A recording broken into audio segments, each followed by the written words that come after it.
and then you You got it, what do they Zach. say? I got you, Bubba. I got you. Oh, good. It's always good to start with a laugh, man. Hey, but Oh, seriously though, on a real note, oh, I woke up this morning, dude, and was like, "Fuck it, I'm gonna go wash my hair in the spring today," and man, I went and I get a fucking did text. it. I get a text from this man. First off, we said we're gonna do this podcast early, right? I get a text from this man. Hey, give me 15 more minutes. I'm gonna go jump in the creek. But I did that, dude, and I mean the water, man. It's it's amazing. It's absolutely amazing. You Cheers know to that that. when you jump into like a cold lake or something, or you hit the water for the first time, it's like, oh gosh, and you can really breathe deep. You know what I mean? You get that really Yeah, good yeah. diaphragm breathing where it's filling up your belly and your chest. Like that's actual breathing though, man. And like it's like until you figure out the technique of it, that's the only way where you can get into that rhythmic breathing like you need. It's really interesting, truthfully. I mean, I've messed around with the heart meditations, and that shit's wild too. For to really feel your heartbeat. Yes, yes. So, dude, anyone starting out meditation, this is what's so cool about meditation because it literally means to become familiar with. Like you're sitting there and you're trying to become more familiar with your surroundings, and not only that, but the world around you, the world we can't see around us. That's what some of the scholars and some of the the Buddhists they say. Uh, but it's so cool, man, because you start getting into these rhythmic breath repetitions, and you do 30 reps, whatever you want to do. I like to think of it like rep schemes, like in weightlifting, and you start to kind of get that dizzy feeling. The body starts to change, it starts to warm up or cool down, whatever you're doing, and then Stay alive. it's like, Stay alive. yeah, yeah. But then it's like what comes after that, man, the drifting feeling where it's like, all right, I'm starting to feel a little bit heavy, like, I'm feeling real nice, but at the same time, this is a feeling that I'm unfamiliar with. This is something that I don't really know much about. So that's part of what meditation is just going into that unfamiliar or that uncomfortable feeling and becoming a little bit more familiar with it. Uh, my One of my favorite things to do, Nick, and you probably know this, is like when you start out, like most people, they don't really know what to do. They're kind of awkward with it. Yeah. So you have to be relaxed. You just gotta kind of relax. And I tell people just to kind of like follow your breath. You don't really have to know where it's gonna go. Just try to follow it. And that'll teach you a lot about yourself and where the breath goes. And if you're inhaling and your belly's not filling up, then that's a goal for you to shoot for today. Inhale to a point and let your belly fill all the way up and let your chest fill up, and then exhale, because that's full breathing. That's real breathing. And that's Hey, rhythmic breathing. to make it even simpler, just realize you're breathing. Be conscious of it. Yep. Yo, but Just breathe, motherfucker. so what have you been doing, Zach? What is Zachary Otts been up to lately? How like what's going on in your life? What's So, dude, a lot, a lot. So first and foremost, like for those that don't know, about a year and a half ago, I quit my corporate job. I moved from Clarksville, which is it's a town. It's more of a city kind of environment. yeah.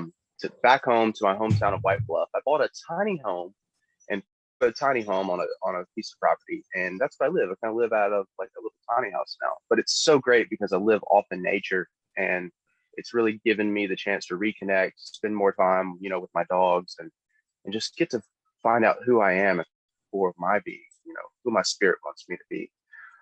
So as far as work goes, I actually, like I said, left the corporate job. I was a director of operations for an event company for a while.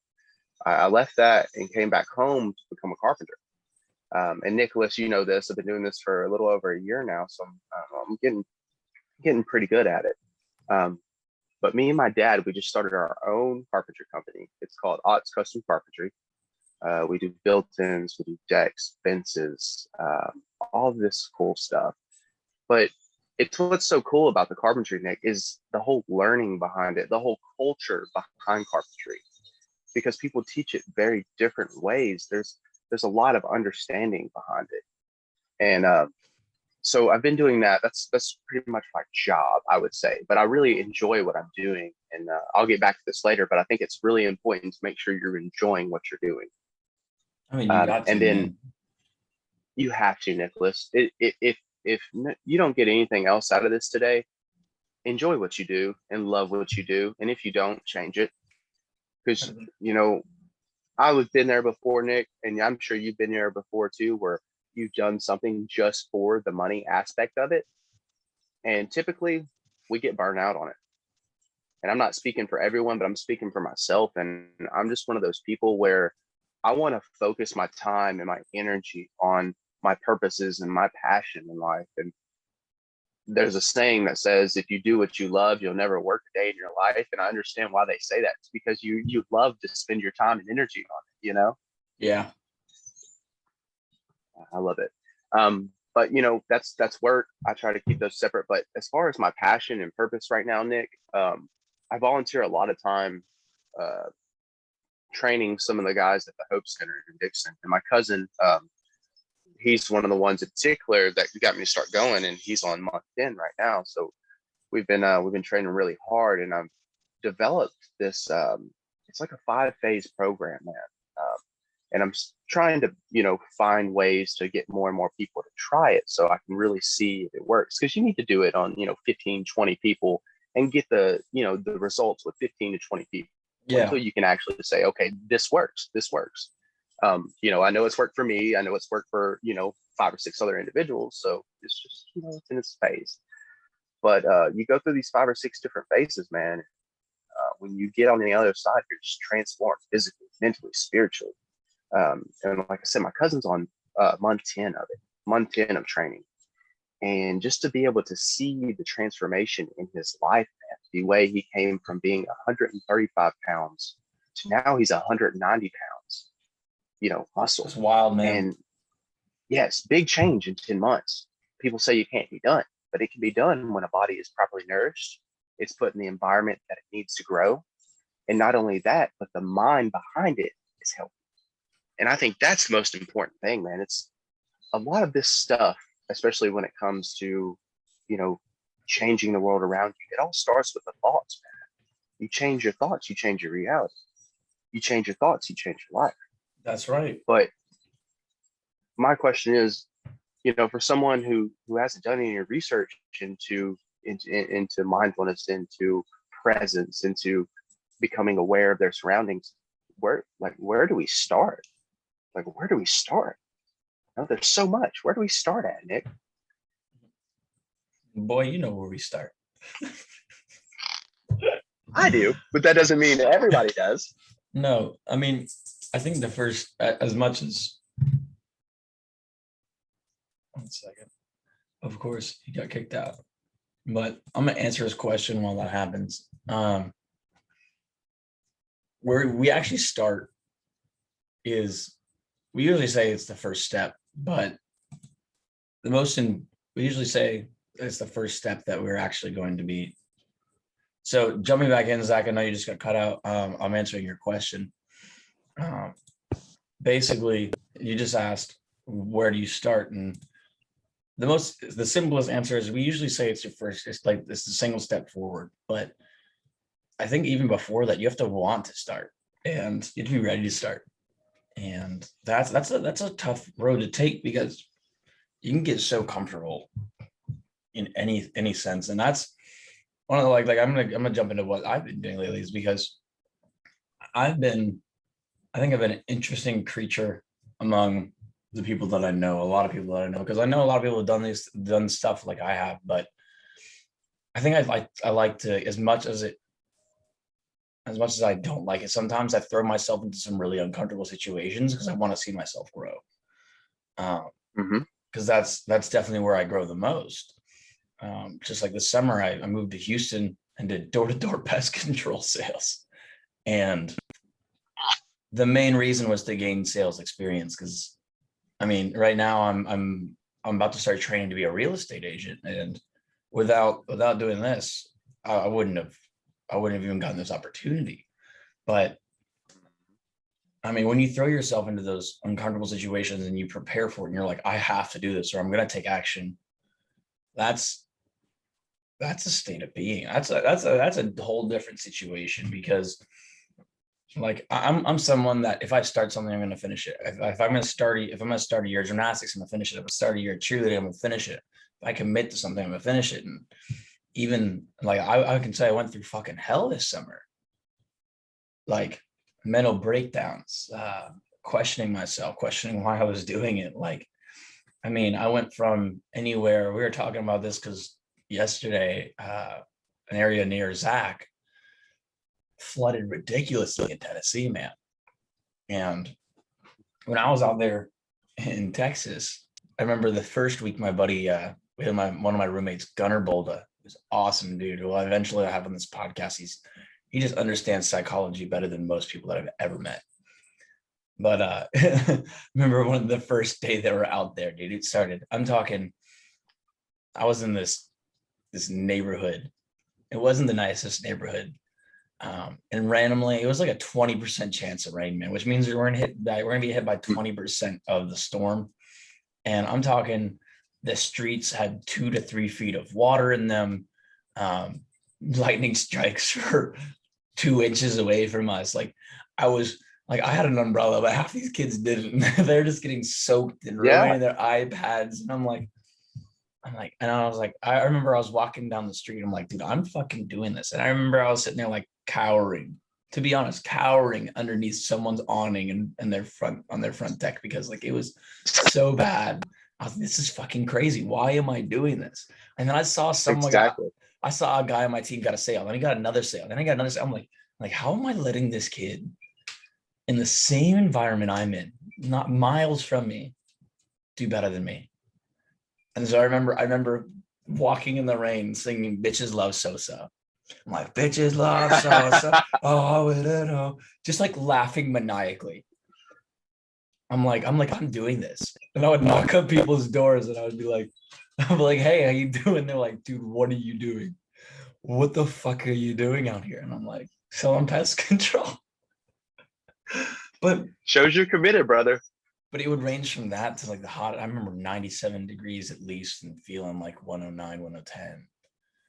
And I think that putting yourselves in these environments that you know you're going to struggle and really tests who you are and what you want to do. And I mean, throw yourself into those environments, just because you're going to find out a lot more about yourself than you ever did. And like, I mean, I went from anywhere from having some ridiculous mental breakdowns, like not being able to go and knock on doors, to go doing things, to being able to have days where I really, really help people, getting 6 sales in one neighborhood, just really being out there and giving people what they really need. But like, throw yourself, like that's the epitome of what I think. As much as it sucks sometimes and it's crazy, I've done it for the past 5-6 years. I just throw myself into these situations. I met some amazing friends from it. I learned some amazing skills from it. And I'm going to continue to grow from those experiences. And now I'm out here in Georgia. I moved back to Georgia with my dad. And I'm going to be starting real estate school next week, I believe. Yeah. For a great company. Some great people, and super exciting, because these opportunities only come because you throw yourself into these uncomfortable situations, and people are like, damn, you're doing this. Crazy, man.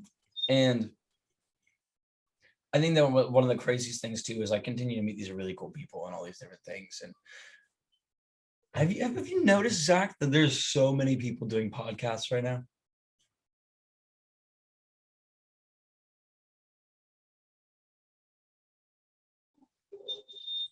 Zach, Nicholas, have you realized that there's so many people doing podcasts right now?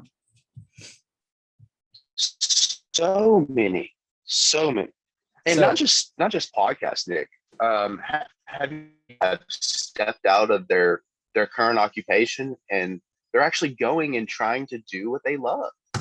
I don't want to say we're at a time of just like, people are waking up and they're like, I don't want to be on this rabbit wheel anymore. I want to do what I want to do. Like, I want to be happy. I want my kids to know, like, hey, as long as you put your mind to it, like, you can do whatever you want to do too. But I feel like there's a lot more people that are finally stepping out of their comfort zones and doing what they want to do. And sorry for interrupting you, Nick. Please No, continue. no. And I think you're exactly right on that. I think that we're realizing the normal stigma of the American life, or any life, which we're already so blessed. I mean, there's so much crazy shit going on in the fucking world. There's so much crazy shit. And we're very blessed, but I think that we're tired of letting like so many people control our lives or define what our life should be, which is like a stereo. I mean, if this is you, man. You do you, and I'm glad you enjoy it. But I can't be Exactly. that typical guy that plays house. I mean, my sister turned 20 today, which is wild. Come on, Jill, you beat teen pregnancy. I'm so proud of you.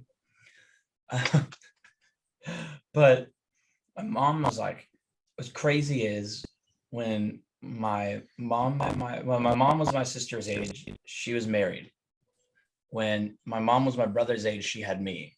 When my mom was my age, she had my brother. She had 2 kids in my age. And I think the stereotypical idea of what someone's life should look like is radically changing. I mean, or the world's radically changing. And finally, I think that I don't think we're ever competing with anyone else because people are doing podcasts. I think that it's honestly one of the best, freest expressions of someone's mindset and someone's internal belief systems, or whatever's going on inside them, or the turmoil that's going on around them, and being able to speak it into the community, because that's where I feel like it's just a true form of spoken word. And it's really great to see all these people starting podcasts. And I have a whole bunch of friends, like my old boss, Christian Carson Dick, he just started a podcast. My buddy Carnell wants to. We've already interviewed one, so we want to do it sometime soon as well. He does a podcast. I had there's a guy named James Silvas who I hope listen. He told me he'd love to be on the podcast, and sometime soon we'll have to get him on too.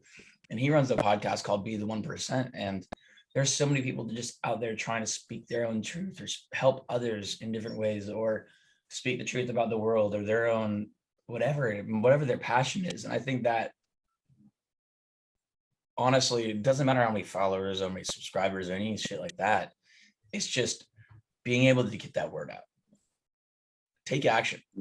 Get outside that comfortable zone. And I think that I'm really excited to just be back out here doing this, because I think we've been taking the practical action and application of our actual skills through the door as the developers of our own opportunities, reinforcing success, and actually going out there and doing this in the real world for this past summer. And I think that you have to realize sometimes you have to take a step back and do what you need to do, but you always got to come back to what really makes you happy. Sorry for my rant. I've been ranting. No, dude, I love it. Love it, dude. And I think more people need to do this, because you're not ranting, man. Like, you are literally allowing your feelings, your emotions, the things that you've learned over these past 6 months, you're letting those out, man. And people don't understand this, that emotions, although, we think they're just internal, if we don't rid them, if we don't do something with them, they are stored in our body, man, stored in our muscles, stored in our fat cells. Like, and these people never deal with these traumatic events, or it doesn't even have to be a traumatic event. It could be like a breakup that you never dealt with, or someone saying something to you, like you're fat or you're a piece of crap, that's stuck with you. If you've never let that go, that's going to constantly become like a part of like who you are. And I know that's a complete side note on what we're talking about, but I just feel like I'm being told to tell you today, like, hey, let that stuff go. If there's something that, that's bothering you, tell someone about it, because no one can help you if they don't know what you're going through. And no one can know what you're going through unless you tell them. But I think what's so cool, Nick, about this whole journey of the doors is that no matter where we go in life, we've been doing this for a little while now. We continuously come back to this because it's joy we love to do. And in one of our previous podcasts, I can't remember exactly what one. I want to say it's self-worth part one, but we were talking about the three treasures of life, and it's that simplicity, compassion, and patience. And when we get back to those as humans, when we get back to that loving nature as humans, dude, Nick, you can feel it in the air when it's like that. When you're giving off that great energy, when you are doing for other people, and you're doing stuff for yourself, and you're mastering your crafts, and you're staying centered with who you are and your beliefs, you become a person of not only virtue, but it's almost like you're an observer in this world at that point. You step back and you reflect on the things that you're doing, and the energy that you bring to other people. And you get to a point where, yes, you want to see yourself succeed, but you want to see those around you succeed too. Because if you yourself, you become this all powerful person, you're so successful, but you leave everybody behind, what are you really going to have? Who are you going to have? What world are you living in? Yeah. I think And that's. there's Go ahead. one more real quick You're thing. fine, man. You're There's a fine. verse, man. It says that you know, for in this world, what would a man gain to gain all the riches of the world but lose his soul? And that's just what I want to tell you today, man. Like, if there's something you want to do, or if you're already doing it, and it's for the good of your soul, the good of the core of your being, continue. You don't have to have people that believe in you right now. You don't have to have faith. Believe me, if you're continuing, those people will come.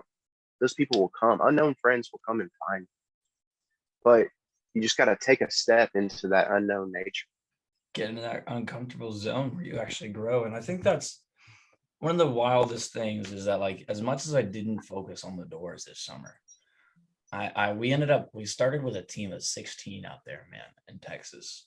And I made a lot of really good friends out there. And it was pretty wild because I was the oldest one out there by 2 years. And I mean, I started this journey of really just addressing my own demons or my emotions, or even on this journey to start the doors 2019. Yeah, 20. Yeah, the end of it was September, April. It was the second half of Yeah. 2019.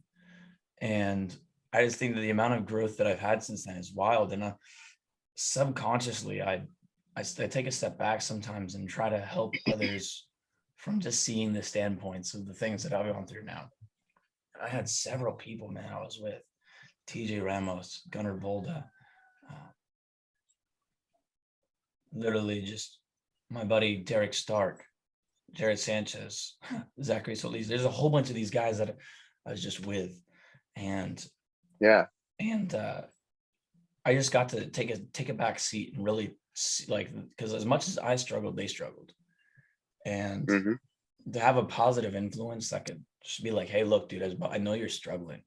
Like, it's not like I wasn't either. Like, honestly, like, I didn't have a support system like you did, because I've been here for a month longer now. And now I'm able to help you and see a different point of view. And by the end of it, man, as everyone began to leave one by one, now there were 8, now there were 7, now there were 6. And we're getting down to these. I was one of the final 4 there, because I mean, by then it was just, everyone just ended up, it was the end of the summer. Mm-hmm.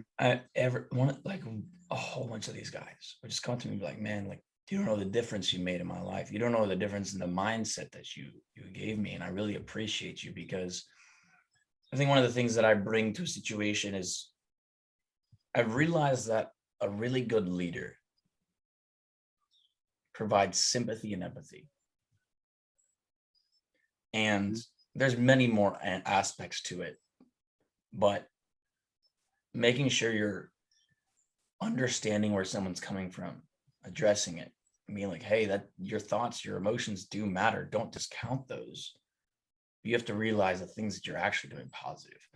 And it really made me excited and proud of myself and proud of the guys around me, that they were able to work through these things and realize actual differences that they're making in their own lives.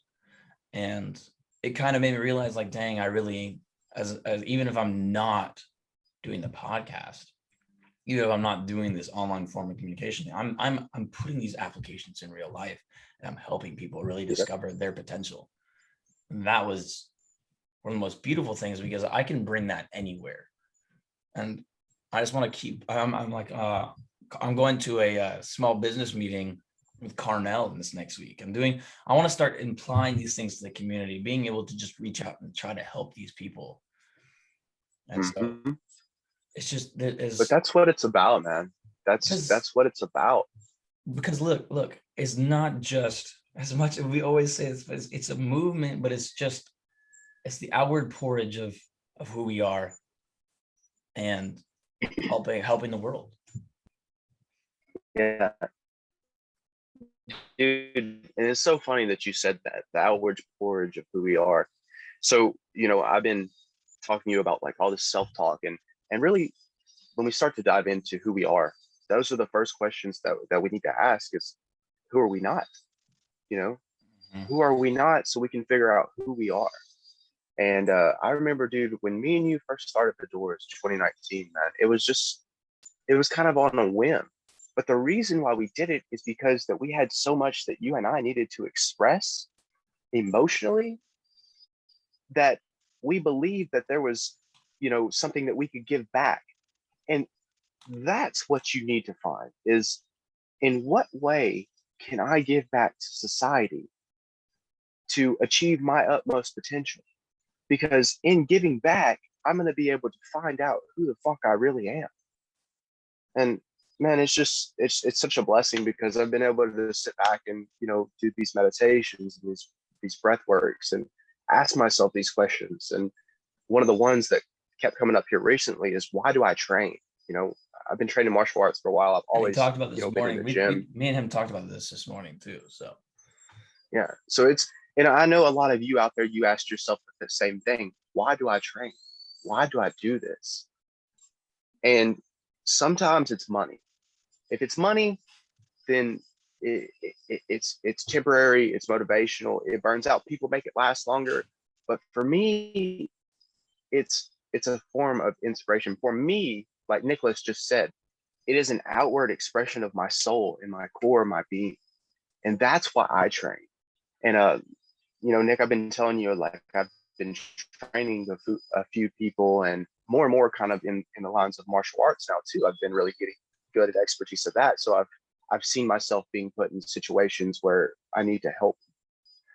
And it was just interesting, man, because, I pulled myself off of social media for a little while to, recenter, refocus. I think that's absolutely important for you to do, because if you're constantly on this phone, y'all, you're gonna miss everything. Bruce Lee had a saying. He would say, point your finger to the moon. If you're constantly focused on the finger, you're missing all the divine beauty of the world. And that's what we do with our phones. We're constantly so centered in on this, we're missing everything that's going on around us. Literally. And it took me getting off that to realize that, you've got to take a step back and reflect on yourself. And because, especially, and me and Nick know this well, when you get in those moments of turmoil, the last thing you want to do is sit down and figure out why you're in turmoil, or why you're depressed, or why you're anxious. But if you do have the courage to dive into the deep and figure out what's going on, why you're feeling this way, you're going to know the answer. You're going to be able to fix it next time. You're going to know before it comes on.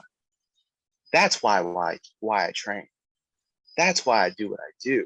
Mm-hmm. And not only that, but you just never know who behind the scenes is watching you, who you're inspiring.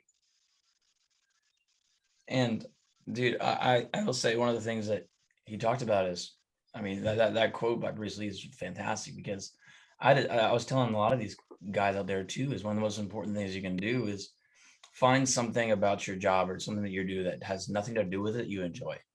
I really enjoyed being outside. I really enjoyed looking at nature. I never sacrificed my mental.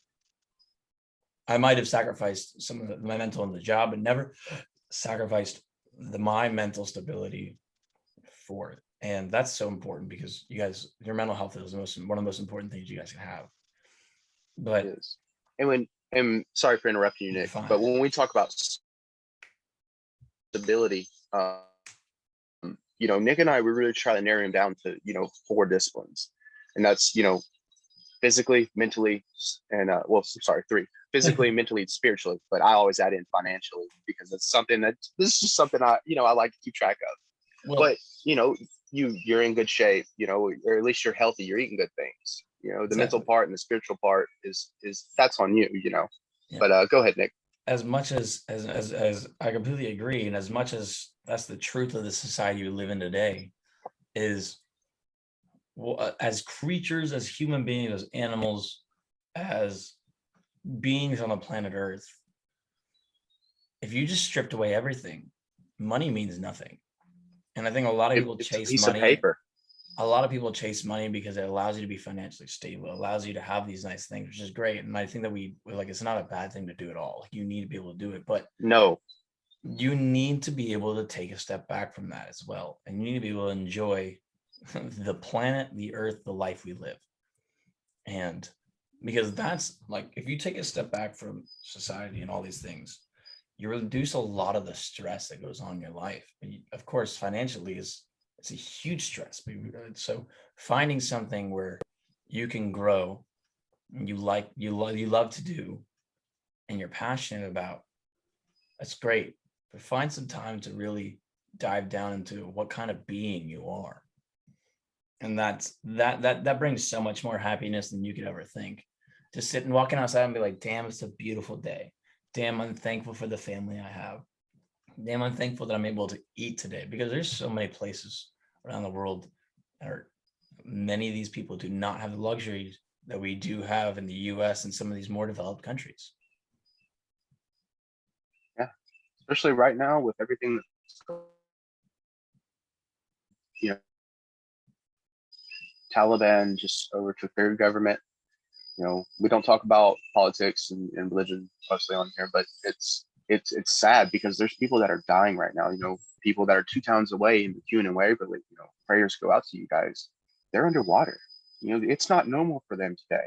Some of them don't have a place to stay. Some of them don't have food. Some of them don't have water. Or the financial And we're living stability in a to be time. able, or the financial stability to be able to recover from these situations.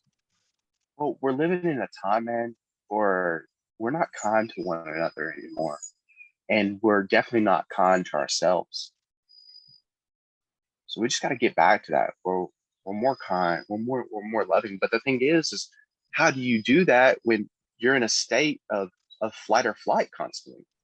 How do you, Nicholas, personally, when you're in a state of flight or flight, how do you calm yourself down? How do you get back to your bliss? How do you get back to that state of homeostasis? Well, I mean, to the best of my ability, I realize what I can and can't control. Most of the time Love that. most of the time I don't realize which one it is, because I mean that's a lifelong journey to figure it out. I mean, my car broke down on the way back from Houston, and it fucking freaked me out. And I had to sit 12 hours in a car shop. And this guy was like, he kept telling me, he's like, it'll be soon. I'm like, man, I was like, dude, I'm happy that I'm alive.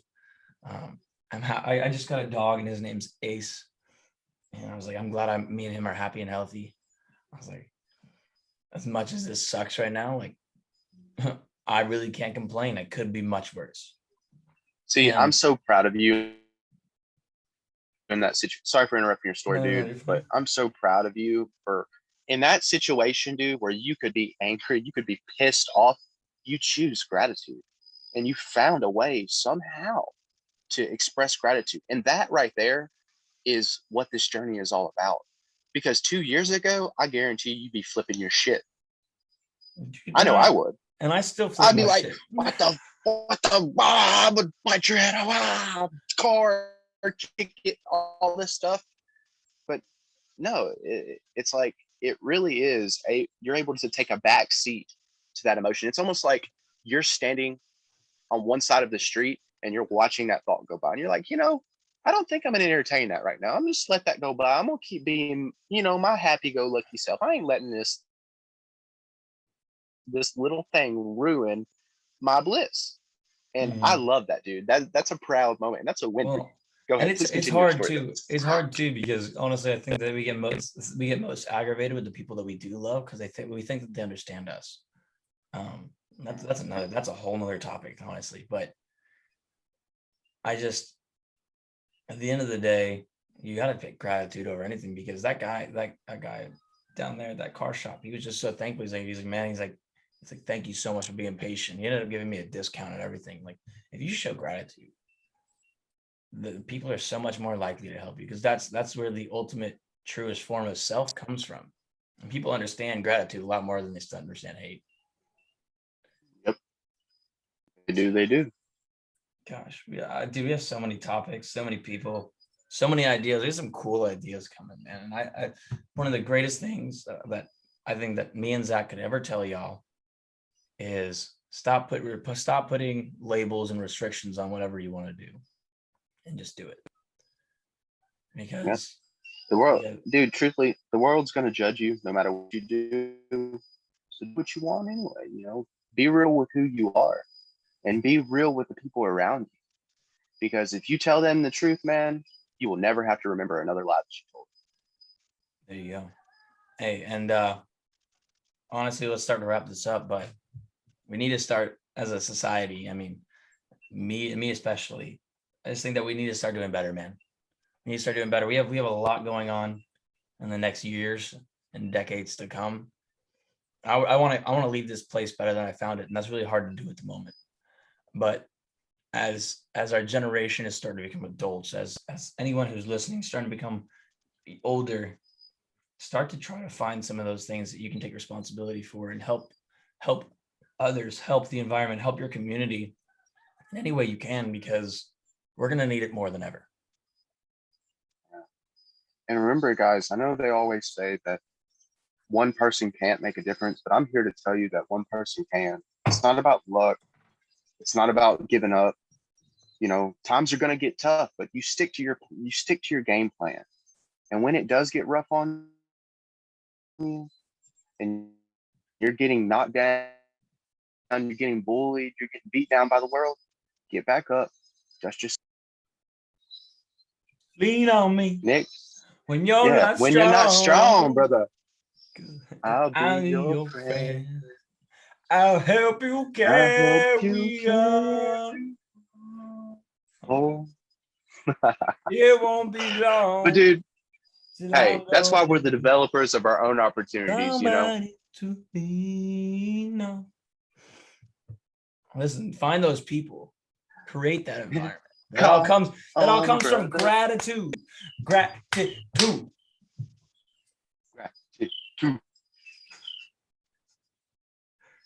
Dude, I missed this though. I missed it. And we I honestly missed have it all. we also have an unreleased episode that I need to post that I haven't posted because I'm a lazy fuck sometimes. But we'll post that sometime. Yeah. Just Hey, later on. dude, we're all lazy fucks. Hey, but remember this though.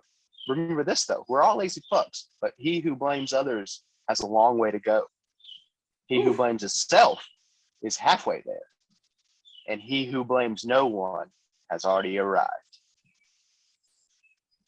All right. Come on, quote master.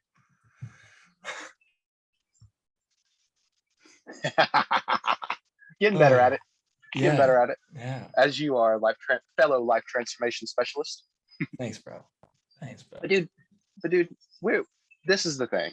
This is the thing about the world. This is the thing that I am most loving about it, is that we, at the core of our being, get to sit back and watch the unfolding of the universe and the world around us.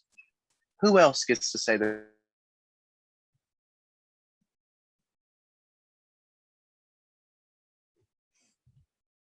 Oh no, Zach, you dipped out. Where are you? No. It's okay. That was a good spiel too. You're here. There's just that last sentence, bro. Just that last sentence. End it off good. End it off good, bro. This is on you. All right, I'm handing the mic to Zach. Over. Okay. So listen here. One day, one thing will change. The next day, another will change. If you can't roll with the change, you'll get stuck like cement. If you flow like water, you'll never be left to dim. There you go. Go. Man. Well, I think we're just gonna. It's been a journey, and we're gonna continue to be a journey. And I'm just thankful to honestly be in the place that I am, no matter the struggles, the strifes, or whatever's going on. Thankful to have you. Thankful to have everyone else, and I'm proud of the movements that not only we are doing, but everyone else around us is as well. Because Zach, who are we? We are the developers of our own opportunities, reinventing success. That's right. And Nicholas, for us,